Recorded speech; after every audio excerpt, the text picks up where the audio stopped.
ano lang yan siya, Hi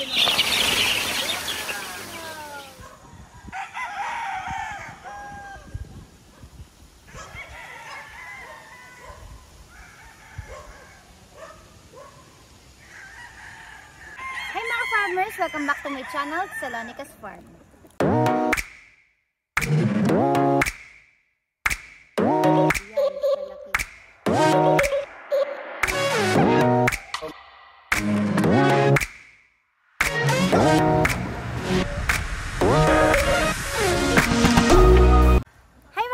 And for today's video, so nandito tayo ngayon sa Triple L Game Farm sa Alfonso, Cavite.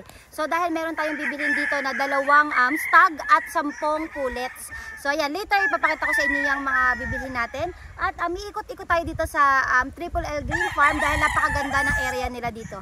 So ipapakita ko sa inyo yung mga pullets dito, mga sisiu at marami pang iba. So halika mga farmers, samahan niyo ako.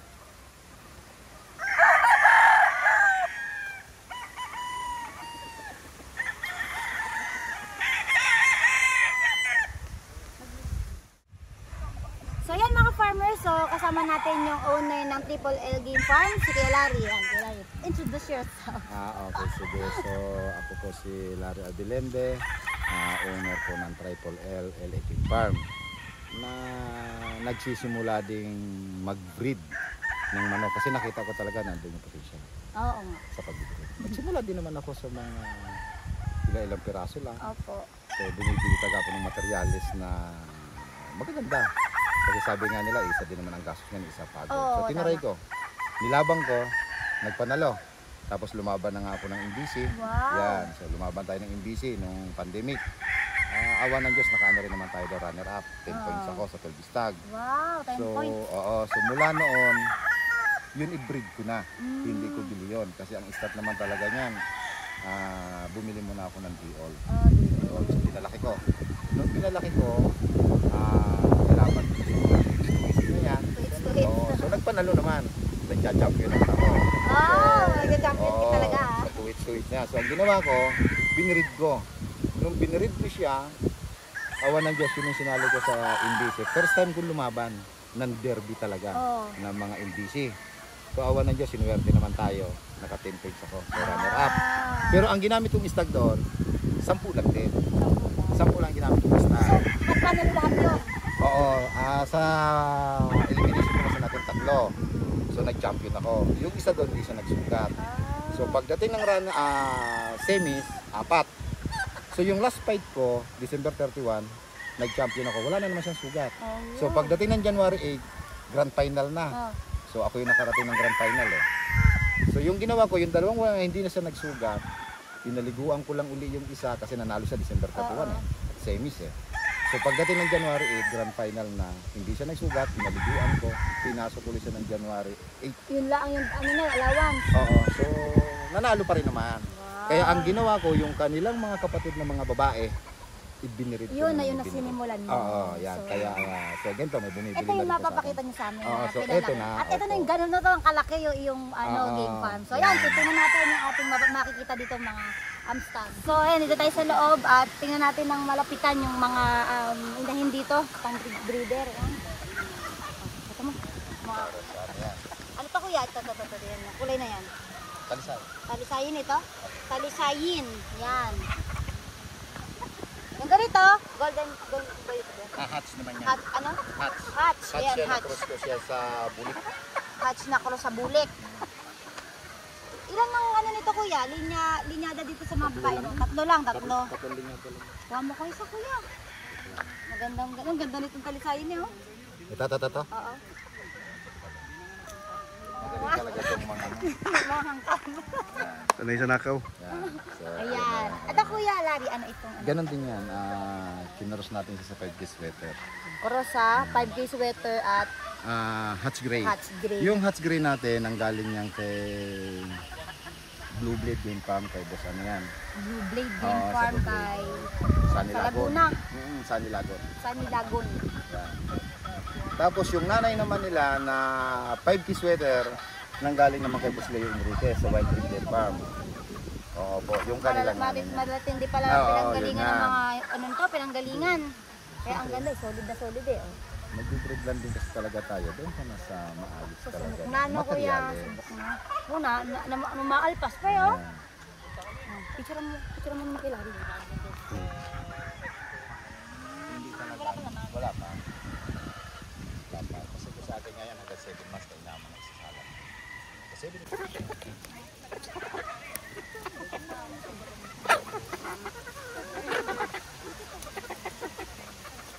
So, ito, ipapakita ko sa inyo yung mga binili ko ngayon dito ng mga inahin. So, ayan, pakita natin. Ano kuya? Yan, okay, sige. So, itry mong hawakan.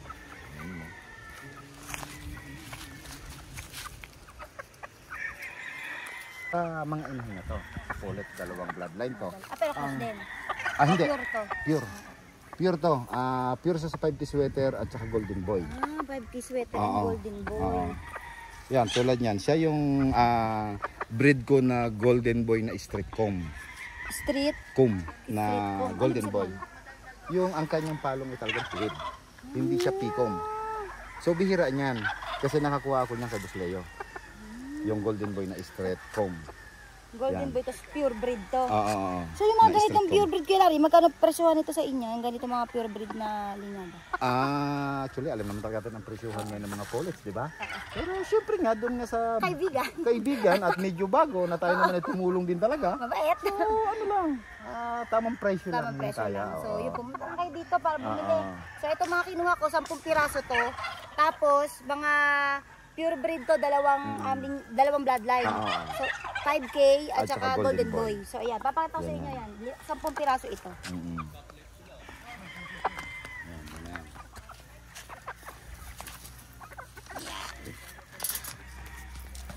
Ready na yan para sa... Kailan nag-ipog ng pang ano na talaga, 8. Hindi, 7 months lang. Ah, seven. Pero walang similya yun. Oo, tapos ang kailangan talaga para sa akin, napagsalang ko talaga, siguro mga... Makita yung lugar nyo. So, yan, lakad-lakad tayo. Tingnan natin ngayon yung kanilang mga lalagyan ng mga tissue dito. So, later, ikot tayo dyan sa mga cities kung saan nakalagay yung mga brood stags nila dito. So, inuna ko na ipakita sa inyo yung mga inahin, tsaka yung binili ko inahin, tapos yung mga naka-free itong inahin na available, tsaka ngayon, papakita ko naman sa inyo yung tissue. Larry, ang ganda sa video. yung manyog sa manok. Ang ganda sa video. Walang farm na ganito. Ang ganda ng area dito, gawa ng mga nyog. Maganda talaga sa ano, hindi siya ganun ka lilim, hindi rin ganun ka init. Oo, sakto lang para sa manok. Lalo na pagka mga sinig. Oo, temperatura na. Oo, lalo na mga hindi medyo mahirap na wala. Ganda, parehas ang kulay. Ganda. Tingnan natin sugar. Brother, at ang brother mo kuya. So hindi naman kasi ako gumagamit ng brooder na Oo. nakahang. Oo. Akin kasi pagka galing sa incubator, pagkatapos namin mag-marking, makukuha natin yung bloodline, pagkatapos record. So nire-rest ako na sila sa ganyan. Agad diretso na. Oo. Tapos siyempre dito wala tayong kuryente. Oo. Walang ilaw yung mga yan. So, Anong nagsisilbi nila init? yung pinakaipa lang niya. Tapos babalutin natin siya ng trapal pagdating ng gabi. Gabi. Ikot talaga. Hindi na kailangan ng ilaw. Oo. Yellow. Oo. Kaya kumbaga ang tulog talaga nila ay normal sa magdamag. Ang galing ano. Oo, tapos pagdating niya ng mga 5:30 ng umaga, so medyo maliwaliwanag na, tatanggalin na namin yung trapal. Yun, saka ko naman sila lalagyan natin ng pasuka. Okay, ano. Yan na yan. Okay, maawa ng Diyos, malusog sila. Ano Galing, naman yan? galing. Pang national natin yan. Ganda. Pwede mo Pasok makita. Nasa Pasok ka ba? 180. Pasok ka, Rasa. Ang ganda. Tingnan natin. Pasok kayo. Tayo para makita natin malapitan. Ano pa lang yan? 2 weeks. 2 weeks old. Magto 2 weeks nito. Oh, i-close up ko yung mga sisiyo. 2 weeks old itong mga nakikita niya dito. Oh, grabe ang gadami.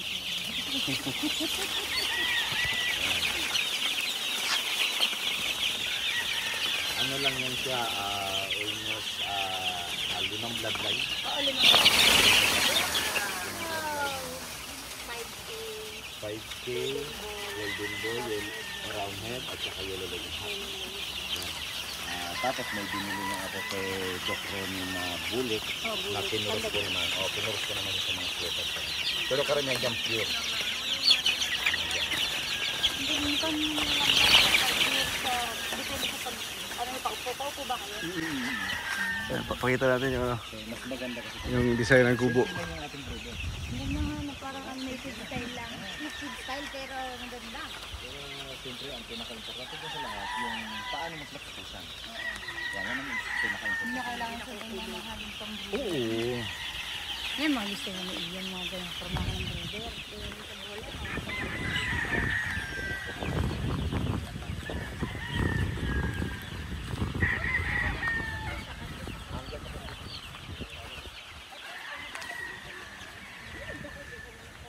After sa mga sisiw na 2 weeks old, yung nakita niyo na kung gaano kaganda.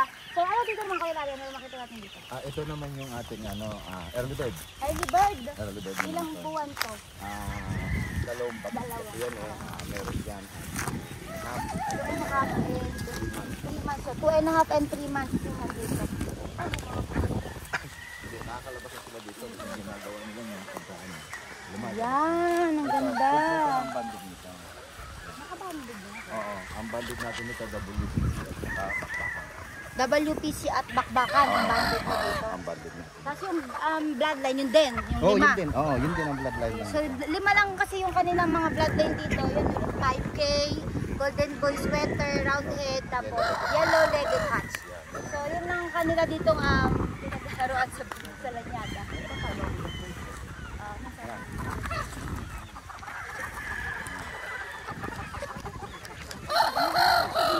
May butas ba ito, Larry? Yan yung May butas? Yan yung Teka, dito lang, dito lang. kanawayo na puro na galing ito.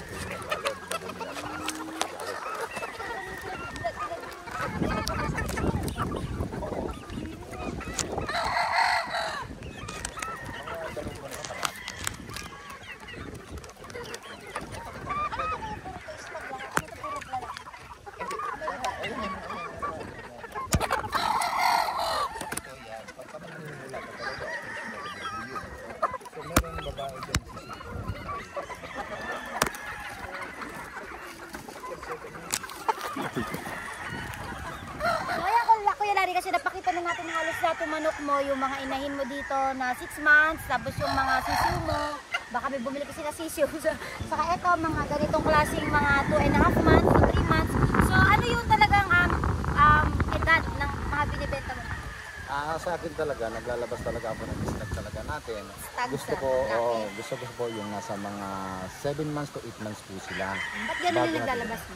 Oo, kasi para makikita po talaga natin at makita ng buyer kung ano talaga yung magandang figura talaga ng stag natin.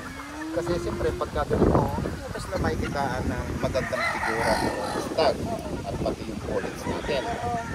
Kaya po talaga pag naglalabas, hanggang maaari 7 months to 8 months sa stag natin. At sa qualities din din. Para makita talaga nila yung ano na talaga yung figura ng Nakita ko dito sa mga manok ko, Kuya Larry, permiso. So ano bang tip ko dito sa mga magsisimulan natin para maiwasan yung mga pagkakasakit? So may mga sarili-sarili kasi yung mga strategy. Ano yung may share mo ba? Hindi.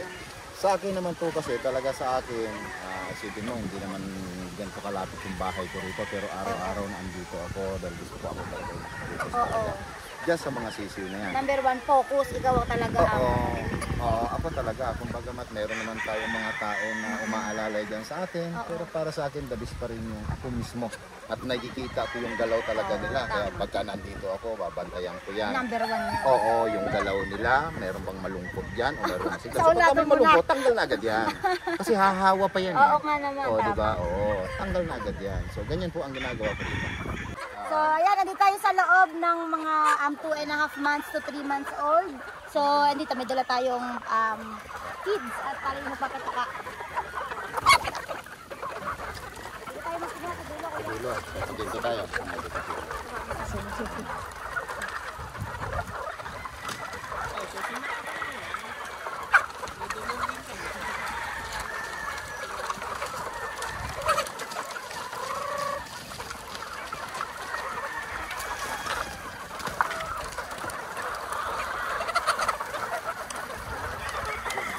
Ano ito kaya? Ginaganon lang?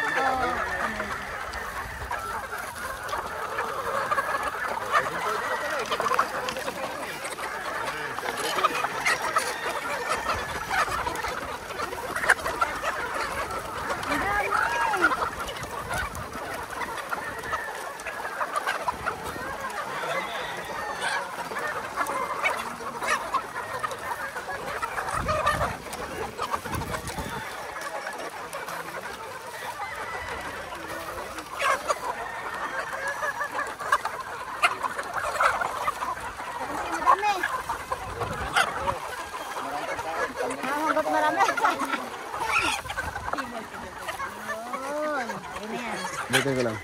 Hindi, ganun na yung bagay. Ang dami, ang ganda po naman.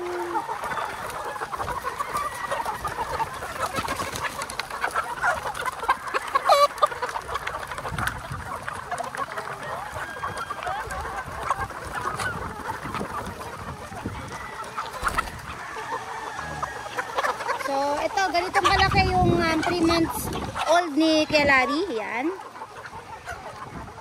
Ano to kuya? Langit. Golden boy. Golden boy, magalaw. Golden boy to. Pure to kuya. Oo, golden boy Pure. setter. Naku, tutukain ako. Hindi yan. Ayan Ano lang yan? Makakita lang siya. Tinutukan ako. Ayoko na kaya golden boy. Yung golden boy ko sa ball. Grabe bumalo. Laga po yung palo sa paa. Sugat-sugat ang paa ko doon. Bumait na. Ano to, may konting himas. Oo.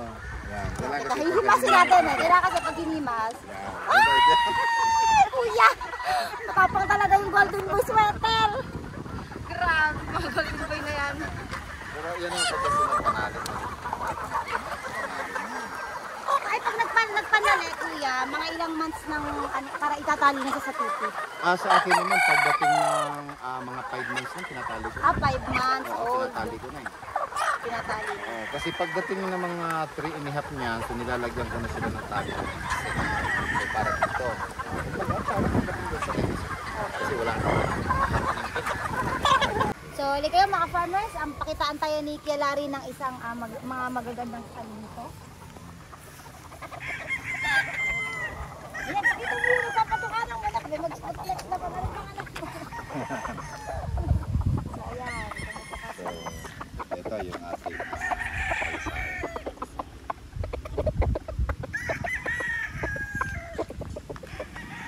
Talisayin.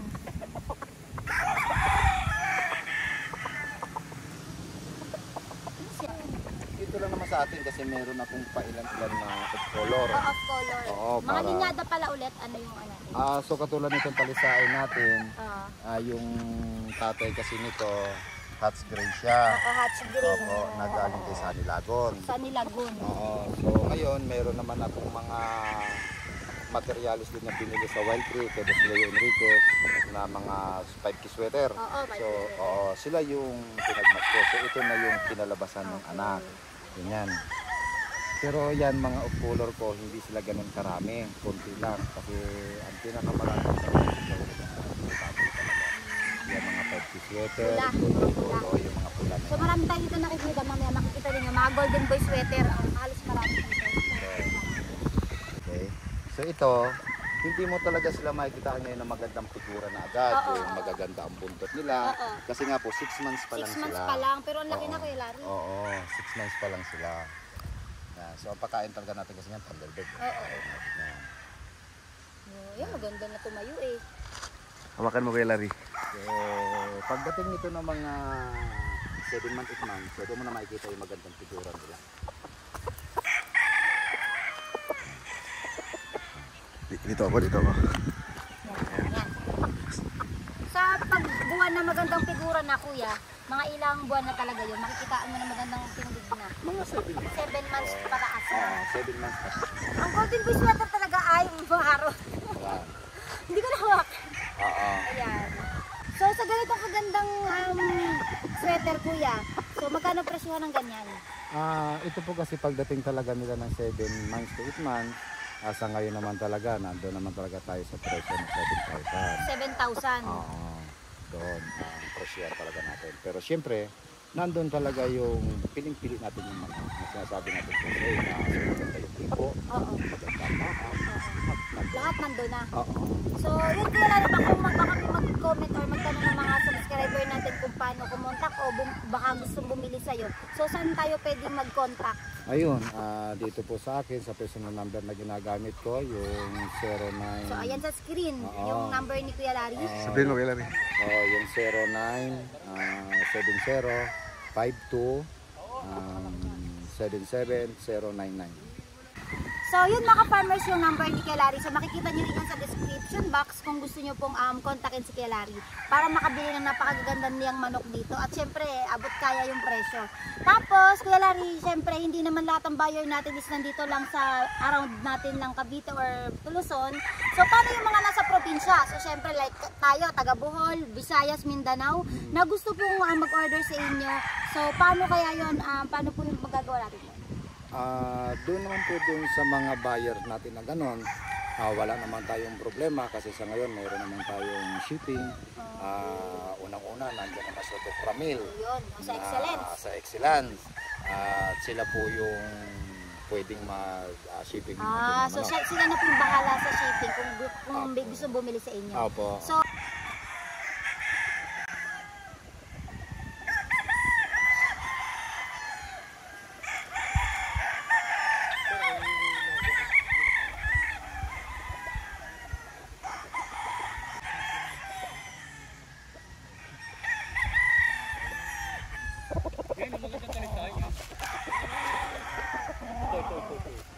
Grabe yung ganda oh. Ay, kasama ka dyan. Kasama ka dyan. Ituro mo yung magandang talisayin. Sabihin mo. Sabihin mo sa vlog. Ito yung isang gugustuhan ko. Napakagandang talisayin. Ito siya oh. Yan. Tingnan mo naman. Kung gaano kaganda siya oh. Yung tindig niya.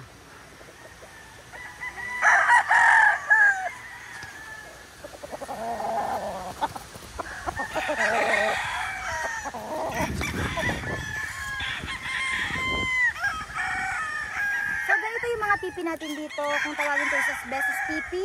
So para na rin siyang cement type or sementadong tipi, pero ganito yung itsura niya. So ayan, pakita ko sa inyo. Ito yung gilid niya, makita niyo itong gilid. Ito. So ayan. So ito ay maganda ito at hindi ito nabubulok sa init. Hindi rin ito nabubulok sa tag-ulan. So ang pinakamaganda dito is madali siya i-transfer dahil magaan siya compared sa sementadong tipi. Kasi yung sementadong tipi mabibigat na yan. Once na ilagay nyo, mahirap na siya ilipat. So ito napakadali accessible siya kahit saan at madali siyang palipat-lipat ng lugar. At okay na okay ito sa inyong mga manok. Sa mga interested po na umorder ng ganitong tipi, so contact lang po kayo sa number na ito. We ship nationwide po mga ka-farmers.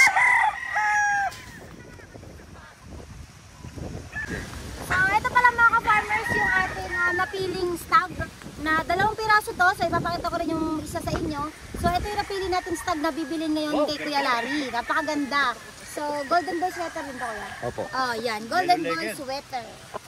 Okay, so maganda pa. Maganda ang paa. Maganda no, maganda pa niya. Ayan, so ito na yung nabili natin. Pang-isaw. So maganda ang buto. Okay. Dikit ang sipit-sipitan. Wow. And then Parang doktor din pala to. hinawakan mo siya. So talagang smooth. Yan, so smooth. Kasi sa akin kasi, ang pinipili ko kasi na ginagawa kong broadcast, ayaw ko po dito yung malapad din dito. So mahalata siya pagka ginanyan mo. Ay, okay. So pagka ginanyan mo, ganyan, malaki to. smooth. Oh, so gusto ko kasi yung smooth pagka So ganyan. maganda ito isang napili ko Kuya Larry. Opo, maganda to. Maganda to. Okay. Nandito na lahat ang ano ng isang manok. Magmamana. Hilig So, na to. maganda, mapula yung mata niya. Wow. Oh, di ba? Maganda yung mata. Maganda yung kanyang mukha. So ito, pagka humaba to, magkakaroon to ng banderado. So magiging puti yan. Oo. Yan, meron na rin naman siyang konti. Yan. Magsi 6 months pa lang ito, Kuya. Laki, no? So ano naman siya. Kasi nga unang-una pakain talaga natin dito sa mga multivitamins na ginagamit natin dito. Oo. Ano? Ano? Sige na. Excellence po kasi Oh, talaga. excellent. Excellent. Excellence po talaga ang gamit. Hindi, ano naman siya. Opo. Oo. Siyempre, Okay ba naman? si Kuya Larry to eh. Siyempre, excellence ang ginagamit natin ditong vitamins. Ito yan. So, sa kabila tayo na Sa kabila naman sa sila. manok. Tignan natin yung kabila. Sa akin naman to eh. Hindi naman sa akin.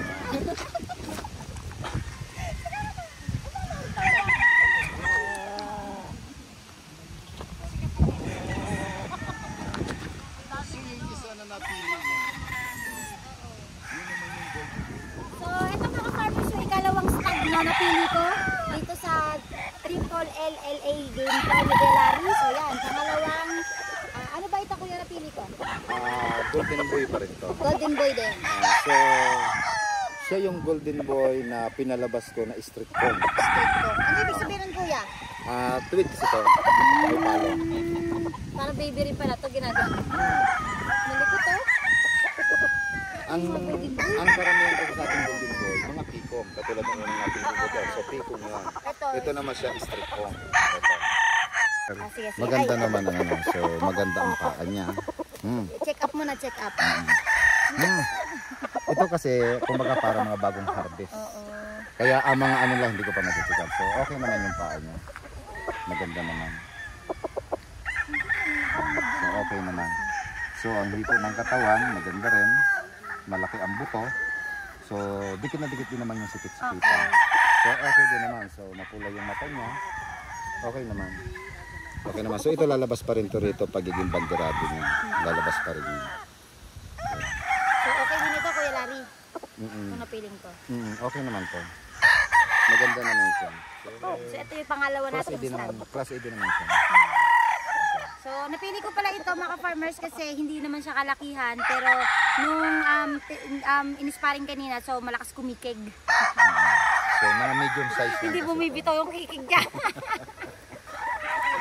So, ayan, nandito naman kasama natin si Ate. Ang pangalan? Cheryl. Si Ate Cheryl. So, si Ate Cheryl, asawa to ni Kuya Larry. So, nakakatuwa dahil sila mag-asawa, tandem sila, mahilig sila pareha sa manok. So, tanungin kita, ano favorite mo manok mo dito? White Kelso. Wow!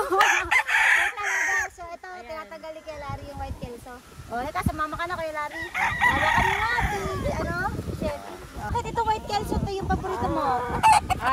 Nagagandahan ako sa palo. Sa palo. Magaling ang palo.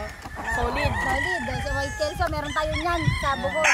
So, golden boy sweater at white kelso. Marami na ba pinalo to, te? Yung mga Meron white na kelso rin. na dati. Talagang ito yung nagpapanalo, White Kelso. Kelso.